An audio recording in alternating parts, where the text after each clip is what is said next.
Como soy bo, ziak tu pu Arnel sona. Rau mir tha alo ni a, pur kwa in tana, rau alo ho a. Alo ho na lam chu adur thim rui mea, a thim nuai chu ayeng kham rui boka. Chu chuan thi at le don ti alan tir ani. Zuk bua la chuan rau bua ya oma, kho sa thai tak dar bukim baka, dar khong po nei. Chung ko hung tak an ni a fan dau pang ber dal jing chu nau pang fel to tak ani a in lama thing tang poi le tui choi na tang kai to le anuin atet laya athi san wangin duat ron a lo viau bop ni kha chu a thian te nen tuyen choi nga nu in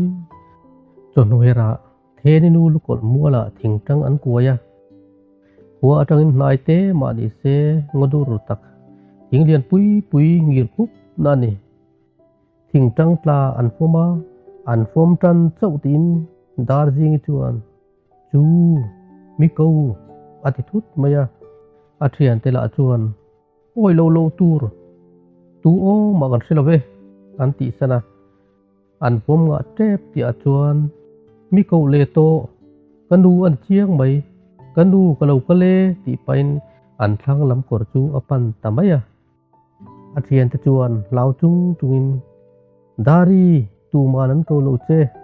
do let le ro antina in akal zel sia korra la chuan khai tu ang main chak takin akang wo maya tu man musi lo an hlau lutuk chu an thing fum sa po phur ta lo chuan arangin an tlan hota a upa ina omte an sila a nai boka a sia apiang an liam thlanga la khai tu dalai an tia chuan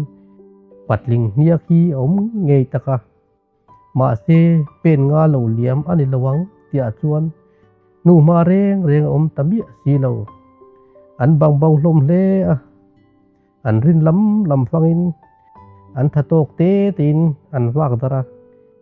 nu ma mu tur eng ma thom sia emo po ei lovin lo sul ho hun chuan an ho ve ta hlom ani zana chuan tlang aw alo awa khai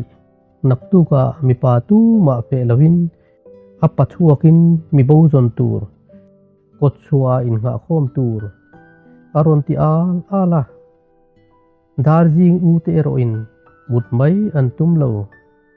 zan re ai kham vele mai cher an siama tu ma som lo ma se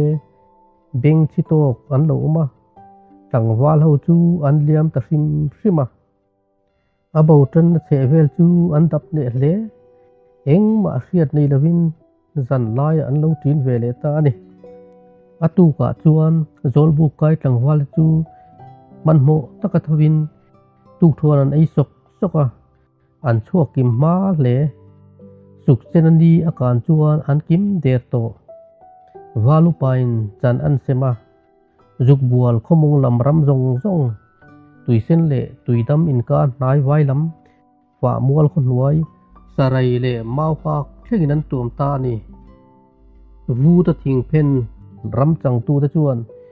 buk pui nuai an dab boka puk le lang ram huai ho in khom thina chuan naw pang niak chia tup mai an munain alut le achuak lam niak ero om ho si lo puk laya chau an niak si angai na re kan selom lo an kal na pianga dar jing chu naw waka chon tu ero theire takin are lok si bei sei bo hle ma se tom ngai takin ni ruk chu an zong ta rei ek lang lam thlengin an dap to lui kor zo pole ram hlalama wak pol ten siamin thei top an chua ni ruk chung chuan tum khat chu tuisen dung zo tu ta chuan naw pang trap ni nge ya an thria chu umin chak takin an tlan roka ma se tuisen tlabunga atrap liam ta dai si mihring tan kalzel ngai na om lo chumini vek chuan mau hak lamakal te point sẽ đại cô na ram lam pana nào bằng trap bốc riêng an chia mà hốt lìr kha mà trap liam về bốc zana an soi chuan an riat mun về chu hakar akik na si a mak an ti bak soi tur an selo chu bak chu bei sei deu riwa tak ngial po ria an ho lo le ngal ni ruk zana chuan valupa baga lalupa pani chu zol bu kan chuang kaya an ngai dan te an soi lua ma lalupa sang chuan hetia khoi lama nu ma mu talo chu không một trồi bầu anh nghe yang ruộng tal musa mi la chuan lunga dam deu tur chu la bai se bo mai din a sia si nak tu chu ram hlalam dap po ngai ka talo tlang walan ha to boka nai vai lam vu ta thing pen chung lam le khon wai ba ka fa mol te tapila upa te lo ti thin angin idu tok tong u ati ta chat chata valupa te point bei sei tur zep talom ni se eng la po kan thleng mai tur la ni chu ti talavin among phe tak hiel po mu kanom si lo bei ti don nan kan upa ngai dan chu a thain ka sia an ti hloma upadan ero zo kim nge an tumani atu khua alo wa chuan upathu chu valupa nan puanga an chu le ta sang sanga vu ta thing pen lamakal te chu thuang nia tar pui kon chua lam le tlang la manin then phoka tlang la makal te puin khomol le dam te lui zo tui dam ta thaturin anin sem boka tui dam tlabung noi lam chu kal ngai na heklo a chu lama lui dung chu fangin an zo bel le a to fa kun vela khomol kal te puin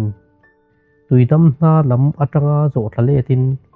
dam te zo tu te fin an tum ta an zo thla zela chonu hera an thian te lisei ang reng tak thlang lama vei zak zak chu an chu mu a an po thlang don trep lisei deu chak loka li te deu mi hring pian pu ang dewa alu a kau ki le atak sa ni tak oma chuan Darjing chu melhem mi lovin la thar lam sar hian an hutamaya heile ti pain ala dam bai sei tak chung an pum thowa ma se marpu re reng anei to alo khong ia to bok awang sa ti sia takin atak sa aban le ki ate chuan ling tai na pem atam le leina takin an puan kenin an tuam ta za takin lagan siam sak thlapa zon mai thaya an pai nu chuan lui dung dap tu te chuan chin lok pu khan heli thaklam dai thleng khian kan kala lia tu oma jeng si lo eng ma kan mulo chu amak mange an tinak naka an zon ho pa chuan ring thai ang perin an mu thu chu an au pui renga an ku wak boka asia apia in an ron uma ko chua an thlen meu chuan bor hat tham an to an thlen vele thlan an laya an vui ta ngalani an chan li chu dar jing li ti anita